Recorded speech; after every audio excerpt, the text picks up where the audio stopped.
VP Sara Duterte tatapusin na ni Boying Rimulya. At ito ang pag-amin ni General Browner. Ano nga bang pag-amin nito? Ito yung mga pag-uusapan natin ngayon, mga banateros, mga kabiyaya. At ayun, welcome back to my, ayusin ko lang ko, tabingi, parang pangan ni Percy Paloma eh. Welcome back to my YouTube channel, JG Bara TV nga po pala, isa sa mga Banateros Brothers. Nako, napakaganda po nitong pag-uusapan natin mga Banateros, mga kabiyaya, mga ka-DDS. Dahil dapat nyo talaga din itong i-share para ma-aware po at malaman po ng iba pa nating mga kababayan itong balitang ito. Alam ko naman po na napanood nyo na itong si Boying Rimulya ay inaano na bilang, hindi ko alam na italaga na ba? Bilang ombudsman. So ano nga ba yung mga dahilan at ano nga ba yung mga magagawa nito ni Boying Rimulya sa pagiging ombudsman niya at ikakaapekto kay Vice President Sara Duterte? Marami po, no, maraming pwedeng gawin si Rimulya laban sa mga Duterte. Alam naman ho natin na ang 'di ba, mag-uumpisa tayo ulit kay Marcos. Alam naman ho natin na ang playbook ni Marcos ay kasama sa pagpapatumba kay Vice President Sara Duterte. 'Di ba? Hanggang sa nagkaroon pa nga ng tangkang pagpatay kay Vice President Sara Duterte, pero hindi naman natin sinasabi agad na si Marcos yun. Pero sa mga nangyayari ngayon, parang maihahalin tulad na nga talaga natin. So dito nga, etong playbook ni Marcos Jr., halos lahat yan . Unang-una po, tanggalin lahat ng tinik nila sa lalamunan para sa pangmatagalan nilang pagkalukluk sa gobyerno, no? Pangmatagalang, pang lifetime hanggang sa dumating na sa punto na si Sandro Marcos na ang maipapasahan or mapapasahan nila ng kanilang posisyon sa gobyerno.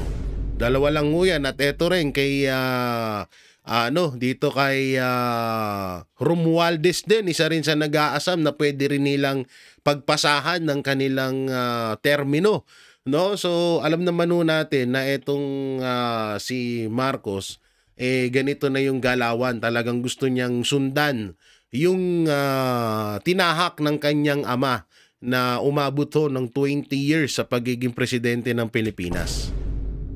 Yung nga lang, mas triple ang sablay nito ni Marcos kaysa sa tatay niya. Ayun yung masaklap dyan. Dito nga, ang mga playbook nga, ang nasa playbook ni Marcos Jr. ay una-una yun nga, yung tanggalin, yung tinik sa lalamunan nila, yan, isa na yan, yung SMNI sa pagtatanggal ng prangkisa. Ipakulong si Pastor, 'di ba, dahil hindi sumang-ayon sa kagustuhan nila na hindi ibalita ang kanilang kabulastugan sa ating gobyerno. Pangalawa, ikulong si Pangulong Duterte. At ang pangatlo po ay i-impeach si Vice President Sara Duterte. At kasama na nga po rito sa mga plano nila itong makontrol ho nila ang lakas or kapangyarihan ng ombudsman na nanganganib na nga po dito kay Boying Rimulya. Kaso nga lang, hindi napaghandaan nata ni Boying Rimulya at siguro, at ngayon ko lang din nalaman ito hindi yan. Pero ito po yun, yung sa sa pagiging ombudsman ni Boying Rimulya. So para ba saan ito, no? Gagamitin ba ni Rimulya ang kapangyarihan niya para panagutin ang mga politikong lumabag sa konstitusyon, sa batas at sa korupsyon? Diba? So unang-una, kung iisipin natin ang sino ba ang talagang lumabag diyan na trilyon, bilyones ang ninakaw sa kaban ng bayan, walang iba kundi si Martin Romualdez at si Saldico, at kasama na diyan ang kanyang boss na si Marcos Jr. So ayan yun. Kaso ito yung tanong, gagamitin ba ni Rimulya ang kapangyarihan ng ombudsman sa tama? Kasi kung gagamitin niya sa tama, dapat unahin niya ito. Yan, basahin natin ha. Ito po ay post ng Para sa Bayan. Di naman talagang iimbestigahan ni DOJ Remulla ang mga congressman. Baka kasi madamay ang anak niyang si Kong Ping Remulla. So ngayon ko lang din to nalaman, mga banateros, na etong si Remulla ay may anak pala sa sa Congress. Hindi ko alam, ang pagkakaalam ko lang may nakulong na anak etong si Remulla na involved sa Mary Jane. Yun yung alam ko, yun ang pagkakaalam ko. Hindi ko alam na buti nga kamo, etong si Kiko Barsaga, palakpakan natin si Kiko Barsaga, ha? Ayos na ayos, ha? Congressman Kiko Barsaga, ayos yung ginagawa mo. Sana tuloy-tuloy mo lang yan. Huwag kang gumaya sa mga congressman na dati nung panahon ni Pangulong Duterte okay naman, kaso nung naging panahon na ni administrasyong Bongbong Marcos ay bigla nang sumablay, naging basura na. So sana wag kang gumaya doon. So dito, kung gagamitin ang kapangyarihan talaga na maayos ng pagiging ombudsman, ay una dapat aksyonan ni Remulla etong anak niya. Iimbestigahan. Kasi kung iimbestigahan ng Congress, dawit ang anak niya rito. Hindi naman natin sinasabi na kabilang siya sa issue ng flood control. So, hindi kaya gustong-gustong pasukin ni DOJ Boying Remulla ang pagiging ombudsman para masalba niya ang anak niya. Yan ay tanong lamang.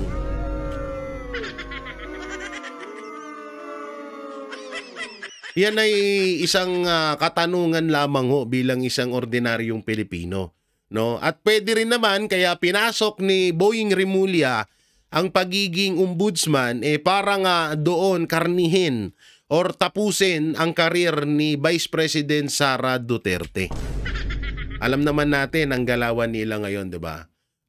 So yan talaga din ang nakikitaan ng iba pa nating mga kababayan, ng mga netizen at ng iba pang mga eksperto mapatungkol sa politics at sa galawan ni Boying Remulla at administrasyon na tapusin na yung karir ni Vice President Sara Duterte at gagamitin nila yung lakas ng pagiging ombudsman.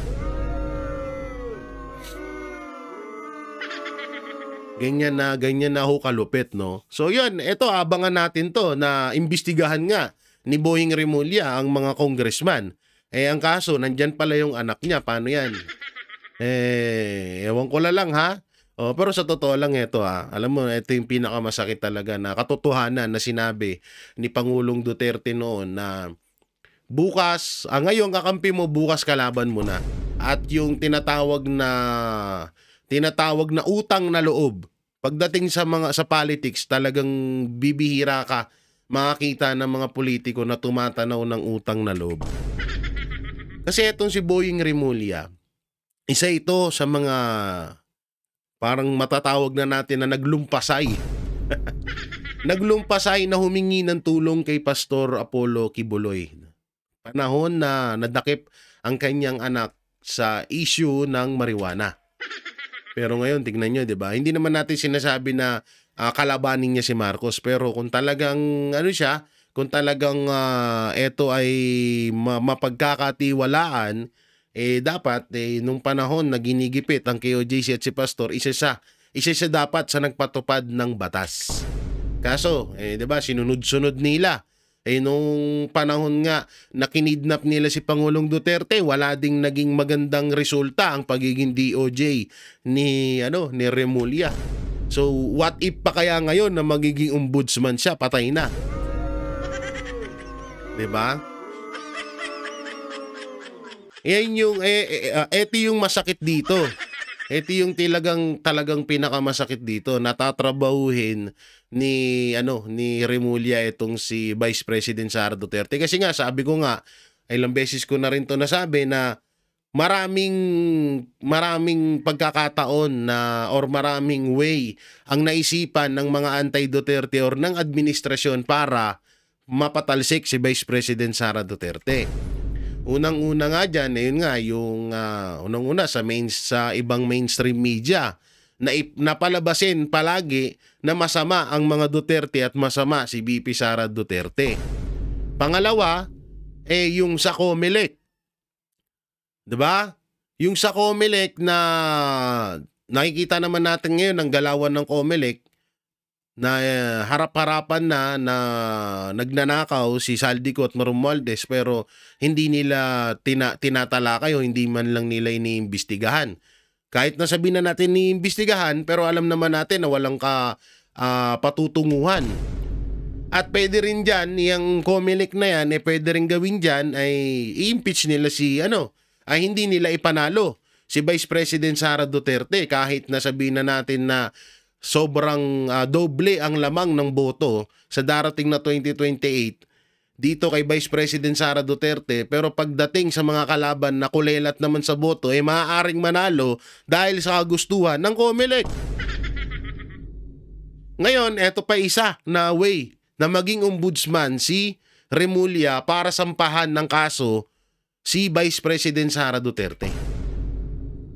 At pangatlo, yung impeachment. Sa totoo lang, pangalawa pala yun. Yung impeachment kay Vice President Sara Duterte na na-archive nga sa Senado at uumpisahan na naman sa darating na 2026 February.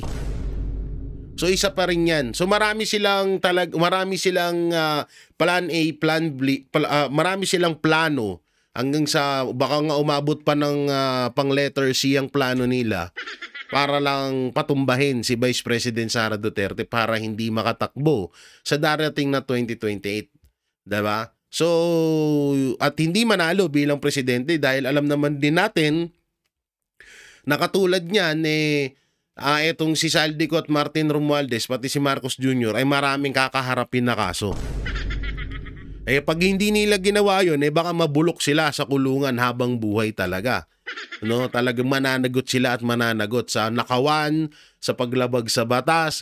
Yung ginawa pa lang nila kay Pangulong Duterte, labag na sa batas. Yung ginawa nila sa kay OJC, labag na sa batas. So marami sila pang kakaharapin. Marami silang kakaharapin ng mga kaso, hindi lang kay Pastor, hindi lang sa mga Duterte, kundi sa buong Pilipinas. Sa buong Pilipino. Yan ang mga lalabagan nila, talagang pagdudusahan nila. So dito nga ito nga yung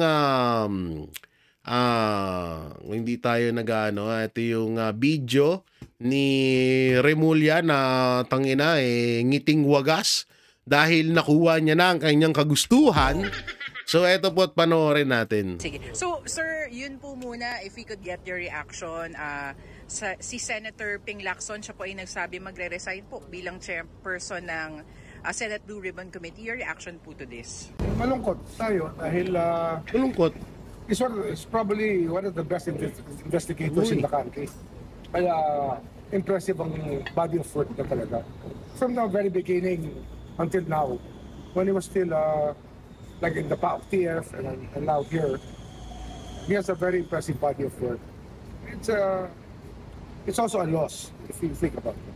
Opo. Sir, makaka-apekto po ba ito dun sa pag-iimbestiga naman natin dito sa DOJ? Well, malaking tulong kasi ang kanyang ginawang investigation as far as our investigations are concerned here. And it will be missed for sure. We will miss it. At the skill. Mali ata pala tong mali ata tong wait lang Mali ata tong ito pala yun. Ito pala yung mapatungkol pala kay Ping Lacson yun. So ito, sorry. Sorry na po. Inihayag ni Senator Amy Marcos na nakatakda umano ang italaga bilang susunod na ombudsman si Justice Secretary Boying Remulla. Sa isang pahayag, sinabi ni Senator Amy na ia-anunsyo ang bagong appointment ni Remulla ngayong October 6. Tinawag naman ng senadora na kalapas-tanganan umano sa konstitusyon ang pagkakatalaga kay Remulla at sinabing may bahid ng kawalang hustisya ang sapilitang pagtatalaga ng taong hindi karapat-dapat at may nakabinbin na kaso. Nauna nang naghain ng reklamo si Senator Amy Marcos laban sa Justice Secretary kaugnay sa naging pag-aresto kay dating Pangulong Rodrigo Duterte. Sa ngayon ay wala pang reaksyon si Secretary Crispin Remulla hinggil sa naging pahayag ng presidential sister. Ayon naman sa tagapagsalita ng Korte Suprema, sa ngayon ay wala pang isinusumiting shortlist ang Judicial and Bar Council kay Pangulong Ferdinand Marcos Jr. para sa susunod na ombudsman. Yan, oo, grabe yung ano na yan. Grabe ang etong kay Remulla. Talagang eto pala yata yung Eto ba yung report diyan bilang panoorin natin ng aplikasyon sa Judicial and Bar Council si Justice Secretary Jesus Crispin Remulla para sa pagka-ombudsman. Ayon kay Secretary Remulla, sa tingin niya ay marami siyang magagawa kapag naupo sa posisyon. Nakatakdang magtapos ang termino ni Ombudsman Samuel Martires sa July 27, 2025. Grabe. Mag-a-apply ako. Mag-a-apply pala ako. So you're Submitting my application Ay, ito by yung Friday, dati. before Friday. Ito pala yung dati na nag-a-apply siya bilang ombudsman. Grabe, no? Oo. So, eto nga, may papanoorin pa tayo isang video dito na kung saan ay talagang eto na, confirm na po, no? So, panoorin po natin. Nagpalasyo ang shortlist para sa ombudsman position mula sa Judicial and Bar Council or JBC. Nakatakdang desisyonan ni President Bongbong Marcos kung sino ang mamumuno sa Anti-Corruption Agency.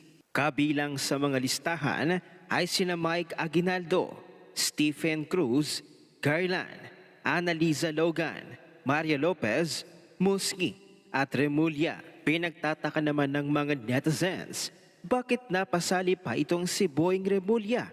Kayong napakarami niyang pending na kaso. Yun nga yung Bakit masama ito dyan. pinayagan at isinama ng Judicial and Bar Council sa listahan? Korap na rin ba daw ang JBC? Samantalay sa mungkahi at panawagan. Alam nyo, yan nga yung ayan yung isa sa hinihimutok ng mga netizen na nag-iisa na nga lang ang kanilang ang kanilang inaasahan. Yan nga yung ano ba yung nabanggit dito kanina?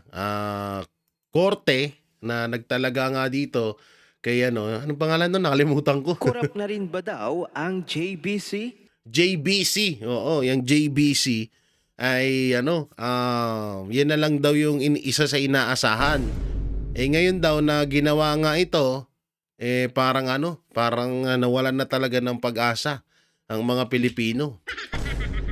Nawalan na sila ng pag-asa dahil alam na natin na talaga kung saan patutunguhan nitong pagtalaga kay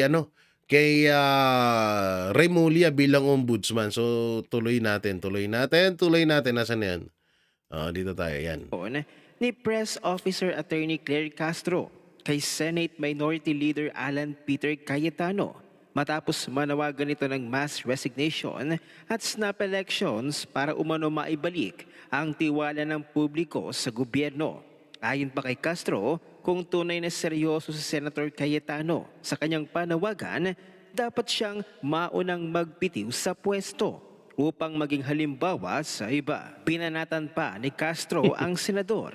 Sinabing huwag na nitong bolahin ng publiko dahil malinaw umano na ang hangarin nito ay matanggal si Marcos Jr. sa pwesto. Yun naman talaga. Ayon naman si Senator Erwin Tulfo. Yun naman talaga gusto ng lahat na matanggal na si Marcos bilang presidente. Ano pa ba ang saysay ni Marcos Jr. kasi?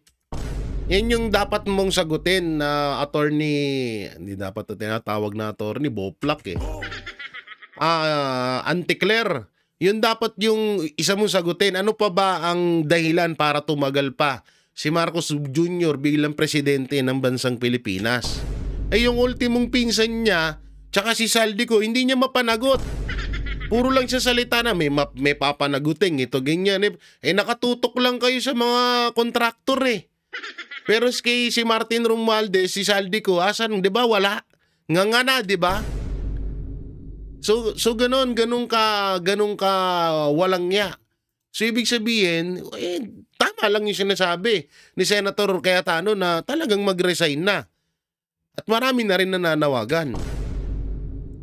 Tsaka wait lang, bakit takot kayo na magkaroon ng snap election? Palagi niyong pinagyayabang sa amin na si Marcos Jr. nagpapanalo kay Vice President Sara Duterte. So kung talagang malakas si Marcos Jr. sa taong bayan, di pumayag kayo sa snap election. Ganun lang kadali yun. Ba't ayaw niyong pumayag kasi natatakot kayo na talagang alam nyo naman sa sarili nyo na hindi nyo talaga kayang talunin ang mga Duterte. Yun eh. Yun talaga yun. Sa idea ni Senator Alan Peter Cayetano ukol sa snap elections, ngunit agad niyang binigyang diin ang malaking katanungan. Saan tayo kukuha ng budget? Utang na bakit? Ang daming budget ng Pilipinas. Binasura nga lang ng COMELEC yung 150 million Hanggang ngayon, hindi nila rin masagot-sagot yun. Hanggang ngayon, tikom yung bibig nila doon sa 150 million ng COMELEC. Sita sila lang sa 125 million sa confidential fund ni Vice President Sara Duterte. Pero yung binasura ng COMELEC na nagkakahalaga ng 150 million na nasayang lang, binasura lang, na yung 150 million na yun, hindi na hubirong presyo. Halaga yun. Marami na matutulungan ng mga kababayan natin ngayon, lalo na may mga sakuna. Bakit? Yun nga, na basura lang bakit hindi paglaanan ng budget yan? Hindi ko rin alam dito kay Erwin Tulfo kung ano nangyayari dito Aniya, sang-ayon ako. Pero posible ba ito ngayon? Saan tayo kukuha ng budget? Kailangan pa nating magpasa ng batas para pondohan ito.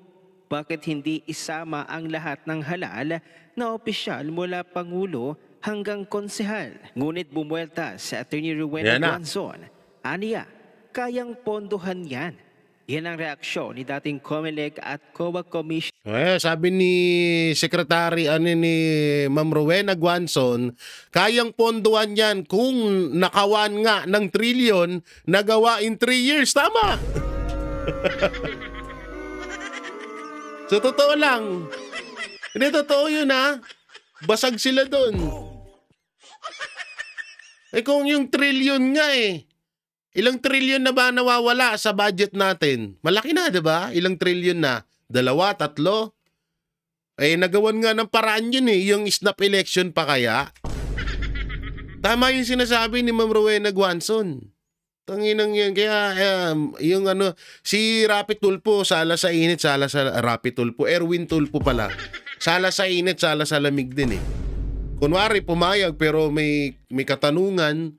Anak ng teteng, kailangan mo magtanong nun yung nakawan nga sa flood control, ang dali nilang na solusyonan Yan pa kaya.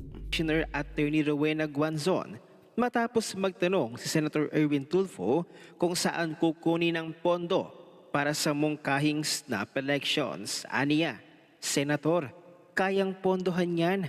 Yung nakawan nga ng trilyon na gawa in 3 years. Dagdag pa ni Guanzon na tila hinahamon ng dating House Speaker. Aniya, para fresh term ulit si Martin Romualdez, tapos 1v1 kami sa Leyte. Para kay Guanzon, kung nagagawa ng paraan ang nakawan, tiyak ding magagawa ng paraan ang halalan. Samantala, magandang yun magandang laban yun, Rowena Guanzon versus Martin Romualdez. Baka sampahan ka rin ng kaso ng COMELEC, ma'am. Tapos hindi ka na naman makatakbo. Wala na namang kalaban si Tambaluslos. Ay, nako. naiintindihan daw ni Pangulong Marcos Jr. ang galit ng taong bayan sa talamak na korupsyon sa pamahalaan. Sana all. Lalo na sa mga opisyal na sangkot sa mga anomalya. Sana all. Ayon sa Pangulo, maging siya mismo ay hindi masikmura ang mga kasalanan ng ilang tiwaling opisyal. Putang ina, hindi mo masikmura ginagawa ng pinsan mo? Napakadali ng solusyon, ipakulong mo.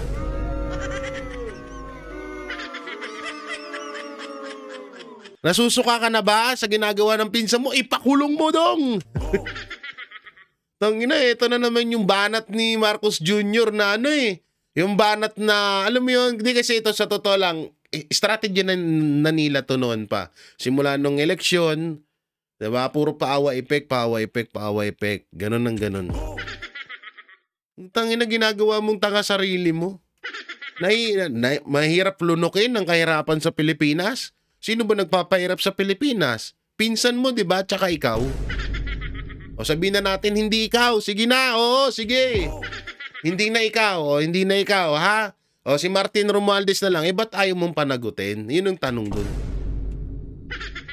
Ba't ayaw mong panagutin ang pinsan mo? Hindi mo na pala kaya lunukin yung kahirapan sa Pilipinas. Ikaw yung napuputukan. Hindi, sa totoo lang, Marcos Jr., sa iyo naman talaga papunta lahat ng sisi ng taong bayan. Sabihin na natin na pinsan mo si Martin Romualdez, kahit na siya yung nagnanakaw. Pero, hindi mo kayang panagutin yung pinsan mo, presidente ka. Hindi mo kayang iharap sa mga Pilipino na kaya mong na wala kang dinidepensahan, wala kang kinikilingan pagdating sa korupsyon ng Pilipinas. Kahit doon na lang ipakita mo sa amin na ipakulong mo si Martin Romualdez, ipakulong mo si Saldico, ipakulong mo yung mga congressman na involved sa flood control issue. Ipakulong mo yung mga nagnakaw ng mga DPWH na empleyado. Ipakulong mo yung mga senador na involved sa flood control issue. Katulad ni Risa Ontiveros. Ba't hindi mo magawa? Presidente ka. Ganun lang yung kasimple, Marcos Jr. Aniya, ang mga kasalanang ginawa nila, mahirap lunukin. Gayunman, iginiit ni Marcos na kailangan pa ring pairali ng batas at ang tamang proseso sa pagpapanagot ng mga tunay na may sala. Tangina, ngayon alam mo na yung batas. Pero nung ginigipit nyo ang KOJC, hindi nyo alam ang batas. O sabihin ko, ano bang batas na dapat na nangyari doon? Unang-una, warrant of arrest kay Pastor ang daladala ni putangin ng Tore. Ang ginawa, search warrant, umabot pa sila doon ng ilang araw sa loob. Binalalahura nila, binaboy nila yung napakabango, napakagandang compound ng KOJC.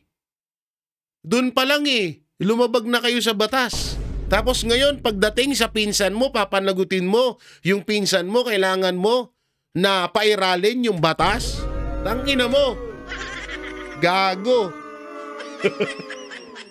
Sorry. Nadadala ako sa buwisit kasi tanga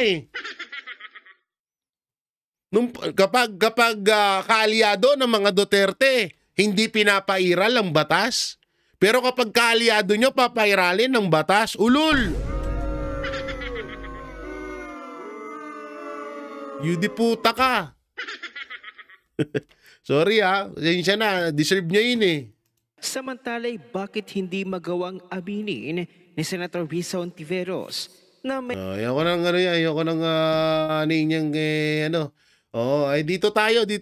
dito sa pag-amin ni General Browner. So ano nga ba to? So ito po. Basahin natin. Sabi dito ni Sir Jason umamin na rin sa wakas si General Romeo Browner sa tunay na damdamin ng mga sundalo.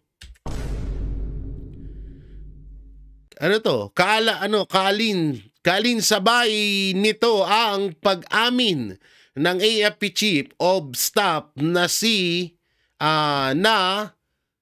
kinausap na rin siya ng mga retired generals and seniors officers.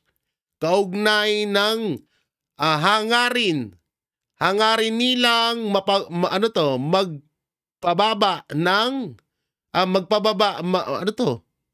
kasi wait lang, lakihan natin. Pasensya na kayo Ang hirap basahin dito sa screen na lakihan natin. Yan. O yan lakihan ko na. Ulitin ko. From the top. Romeo Browner sa tunay na damdamin ng mga sundalo. Kalinsabay nito ang pag-amin ng AFP Chief of Staff na kinausap na rin siya ng mga retired generals and senior officers kaugnay ng hangarin nilang mapababa si Pangulong Ferdinand Marcos Jr. at lisanin ang palasyo sa Malacanang. Ang ganda to. O yan na, General Browner, na ano mo na ba? Napagtatanto mo na? Napagtatanto mo na talagang kailangan na bang mag-resign ni Marcos Jr.? Ba't ngayon mo lang napagtanto? Dapat matagal na. Matagal na. Ilang beses na yan. Tsaka nga ito mawalang galang na po sa mga retired army and senior officer. Alam nyo, sa totoo lang, kayo lang talaga din inaantay ng taong bayan, sa totoo lang. Lalo na yung AFP, kayo na lang din talaga inaantay ng taong bayan. Biruin nyo kung grabe na ang kahirapan at nakawan sa gobyerno. Pero hindi pa rin kumikilos ang AFP. Palaging sinasabi ng AFP na loyal sila sa mismong nakaupo. At si General Browner mismo nagsabi niyan. Ngayon, ang inaasahan ng mga Pilipino ay yung mga retired general and senior officer na lang ang isa sa mga inaasahan din. Pero wala pa rin. Mag-aantay pa ba tayo ng panibago pang 3 years at panibagong trilyon na mawawala sa kaban ng bayan bago kayo gumalaw? Harap-harapan na tayong ginagago. Biruin mo, yung mainstream media, bulag at bingi na. Diba? Sa pagbabalita pa lang, napakalayo na. Kayo, binababoy kayo, binabalahura kayo. Ginagawa kayong aso, tuta sa paningin ng mga Pilipino ng Administrasyong Marcos. Anong tingin ng mga Pilipino sa inyo ngayon, 'di ba? Ang ano na saklap na ng tingin sa inyo kasi napapaisip yung mga Pilipino na mga kababayan natin na bakit hindi gumagalaw ang AFP? Harap-harapan na yung nakawan sa gobyerno. Bakit hindi inaaksyonan ng AFP? Bakit wala silang imik sa nangyayaring nakawan? Sila ba ay bayad na? Sila ba ay bayaran na rin? Sila ba ay kaya nandyan sa mga posisyon nila is para sa presidente o para sa mga Pilipino? Yun yung katanungan lagi nating naririnig sa mga kababayan natin. Ang AFP ba ay nagsisilbi pa rin ba sa mga Pilipino or pinagsisilbihan lang nila yung presidente? Yun yung katanungan Kasi isa kayo sa talagang inaasahan ng bawat Pilipino, AFP.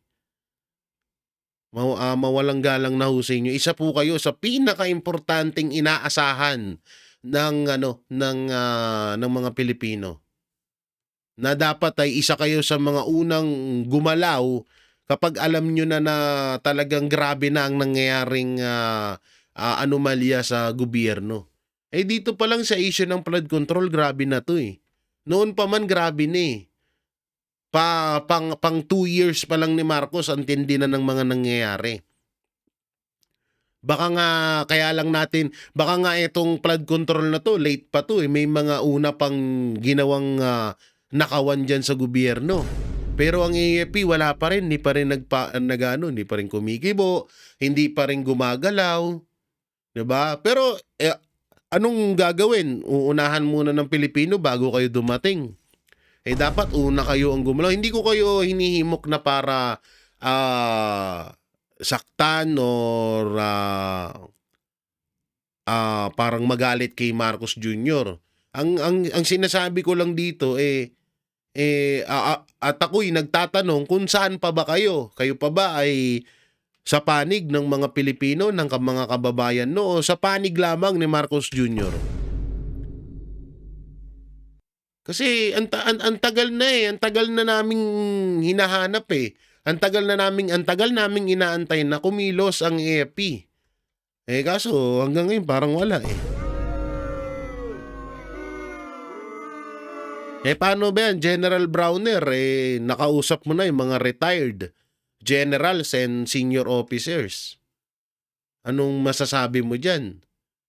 'Di ba? So ano bang hininaing nila? Ultimo nga kayo, tingnan nyo, yung 13, yung bonus nyo ngayon lang ibinigay. 'Di ba? May mga ano pa nga na parang binawasan pa ata kayo. Kaya ang tanong, hanggang kailan ganyan? Nung panahon ni Pangulong Duterte, talagang minahal niya ang buong kasundaluhan.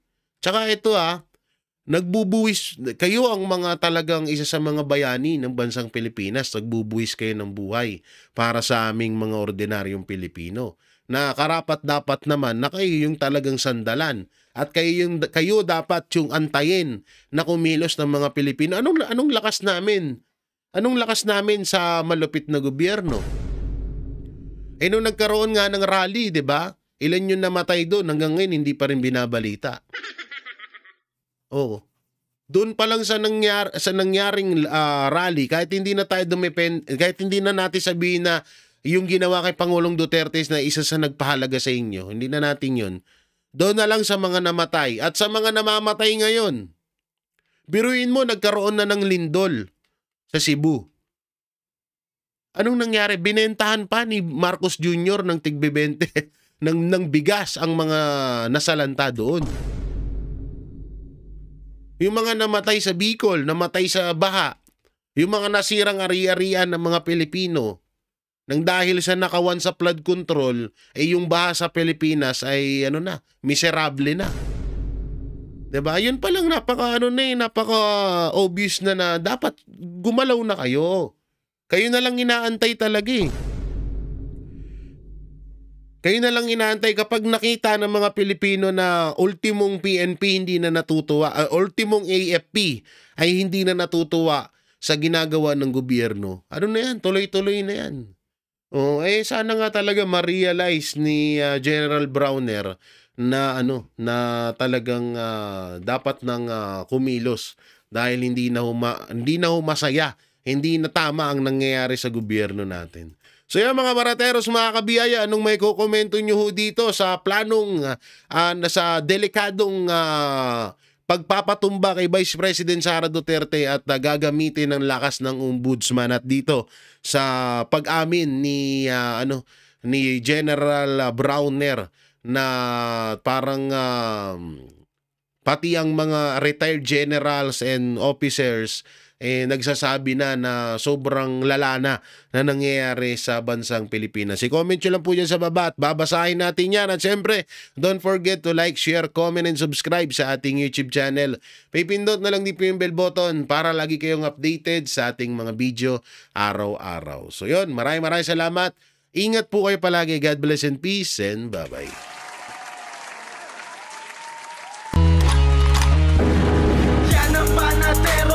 Walang inuurungan. Pag tama palakpakan, pag mali ay babanatan.